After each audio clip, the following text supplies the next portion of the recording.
그대와 아침 햇살 받으며 매일 그대와 잠이 들고파 매일 주님과.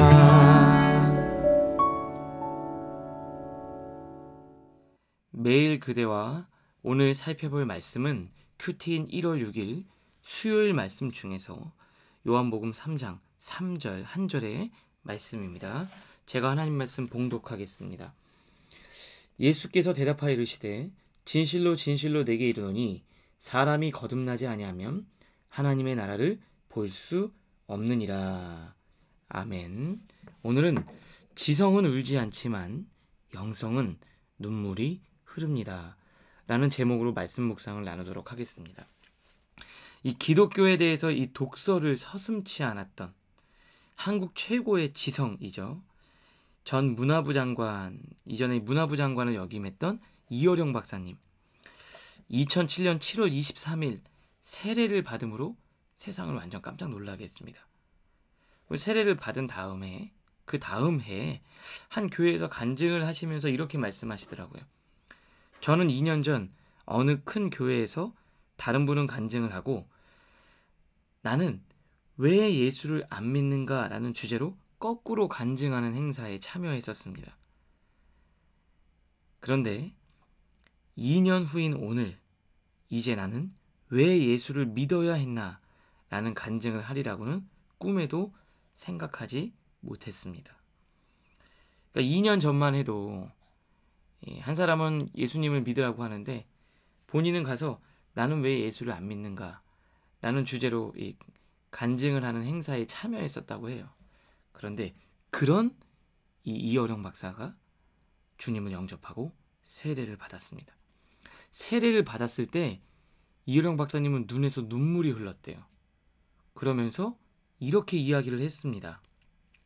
원래 지성은 울지 않는데 왜냐하면 분석하고 따지어야 되기 때문에 지성은 차갑고 투명한 눈을 가져야 된다고 이야기를 했어요. 왜냐하면 눈이 흐려지면 제대로 볼 수 없기 때문에. 그래서 아무리 슬프고 고통스러워도 지성의 눈에서는 눈물이 흐르지 않는다고 이야기했습니다. 그런데 그날 이어령 박사님 눈에서는 한없이 눈물이 흘렀대요. 그것은 이제 지성이 아니라 바로 영성으로 넘어갔다라는 거죠. 하나님의 사랑을 경험한 순간 그 이어령 박사의 지성은 무력화되고 하나님의 사랑을 경험하고 성령을 체험하니까 영성이 그를 지배하기 시작했고 그래서 그의 눈에서 눈물이 흘렀다는 거예요. 그 눈물 때문에 영혼의 창이 닦아졌고 영혼의 때가 벗겨지니까 자신이 얼마나 부족한 죄인인지를 깨닫게 되는 거예요. 그리고 비로소 영원한 영생, 천국을 볼 수 있게 된 겁니다. 오늘 우리가 살펴본 이 본문 속의 니고데모도 이런 사람이었어요. 그는 바리새인이었고 유대인의 지도자라고 이야기했습니다. 바리새인이 어떤 사람일까요? 구약 성경에 통달한 최고의 지성이었어요. 그리고 그는 유대의 지도자라는 위치에 오를 만큼 지적으로도 그리고 이 굉장히 경제적으로도 부유한 사람이었습니다. 부족한 게 없는 사람이었어요. 그런데 그가 밤에 예수님을 찾아서 아주 본질적인 이 영생과 구원에 대해서 질문을 합니다. 근데 그때 주님은 오늘 우리가 읽은 본문 3절의 말씀으로 대답을 하시죠. 진실로 진실로 내게 이르노니 사람이 거듭나지 아니하면 하나님의 나라를 볼 수 없느니라. 그랬더니 이 지성이었던 니고데모가 어떻게 거듭나냐라고 묻는 거예요. 말이 안 된다. 한 사람이 태어나서 장성했는데 다시 어머니 뱃속으로 들어가냐는 거예요. 아직도 이것이 머릿속인 이 관념에서 이 지적으로만 생각을 하는 거예요. 근데 주님이 뭐라고 말씀하셨냐면 물과 성령으로 거듭나야 된다. 영으로 말씀하셨다라는 거예요. 육으로 태어나는 육의 세계가 있고 영으로 태어나는 영의 세계가 있다는 거예요. 육의 눈으로만 보고 이해하려면 볼 수 없다라는 거예요. 이 영적인 세계가 또 있고 영적인 원리가 있다는 거예요. 영으로 거듭나야지만 하나님의 나라가 너의 눈에서 보이고 그제서야 하나님의 나라를 경험하게 된다고 이야기를 합니다. 이 영적인 세계가 분명히 존재한다. 그리고 그 성령은 바람과 같아서 그게 어디서 불어서 나를 지나고 어디로 가는지 알 수 없지만 바람이 분다라는 걸 느끼는 것처럼 성령을 체험하는 것도 그런 일이라고 이야기를 하는 거예요. 그리고 그날 니고데모는 성령을 경험했고 영원한 천국을 소유하게 되었습니다.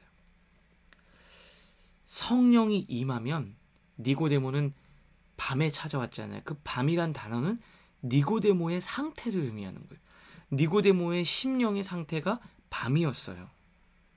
근데 그 밤이 낮으로 바뀌고 어둠이 빛으로 바뀌는 거예요. 요한이 많이 쓰는 단어가 밤, 어둠이었고 그것에 대비되는 것으로 낮과 빛을 의미합니다. 밤이 낮으로 어둠이 빛으로 바뀌는 인생이 바로 니고데모가 경험했던 인생이었어요. 보인다라는 것은 경험하는 것과 같죠. 지금은 밤이어도 낯을 경험하게 되는 겁니다. 그게 하나님의 나라를 경험한 사람들이 누리는 은혜예요. 니고데모는 3대 부자였어요. 돈으로 해결될 수 없었어요. 돈이 아무리 많아도 빛이 되지 못했습니다. 바리새인이며 지도자였어요. 세상적인 성공, 지식, 명문대학, 학위로도 인생의 빛을 경험하지 못했어요. 그런데 성령을 경험하고 나니까 예수님을 만나고 나니까 비로소 그는 천국, 하나님의 나라를 경험하게 되었습니다. 우리 사랑하는 청년 여러분들도 이런 놀라운 은혜가 있기를 바라요. 지금은 밤과 같지만 이 말씀을 듣는 중에 성령의 바람이 여러분들 가슴을 파고들어서 여러분들은 낮을 경험하게 될 줄로 믿습니다. 차가운 겨울이에요. 어제 저녁에 바람이 너무 차갑더라고요. 여러분의 오늘 하루를 출발하는 이 아침이 여러분의 청년의 때가 칼바람이 부는 겨울 같아도 성령의 따뜻한 바람이 여러분들의 심령에 가득 채워져서 따뜻한 따사로운 봄날을 경험하는 하루가 될 줄 믿습니다. 지옥 같은 오늘이 아니라 하나님의 나라가 임하는 천국 같은 오늘을 살아갈 수 있는 축복이, 은혜가 여러분들에게 주어질 수 있기를 바랍니다. 그게 성령으로 거듭난 사람이 경험하게 되는 것이기 때문에 그래요. 사랑하는 청년 여러분, 하나님의 따뜻한 성령의 바람이 불어서 여러분의 눈에서 따뜻한 눈물이, 그리고 그 눈물은 여러분의 영혼의 창에 때를 벗기고 여러분의 자신을 바라보며 영원한 천국을 경험하는 귀하고 복된 하루가 될 수 있기를 주님의 이름으로 축복합니다. 기도하겠습니다. 하나님 감사합니다. 니고데모가 밤에 주님을 찾았습니다. 최고의 지성이었고 너무나도 부족한 것이 없는 부유한 사람이었지만 그는 공허했습니다. 돈과 명예와 학력이 그의 인생에 빛을 주지 못했습니다. 그러나 성령님을 경험하고 그는 밤에서 낮으로 바뀌는 인생이 되었습니다. 사랑하는 청년들, 그리고 저도 주님을 경험하고 오늘도 낮을, 빛을 경험하는 하루가 되게 하여 주시옵소서. 예수님의 이름으로 축복하며 기도합니다. 아멘.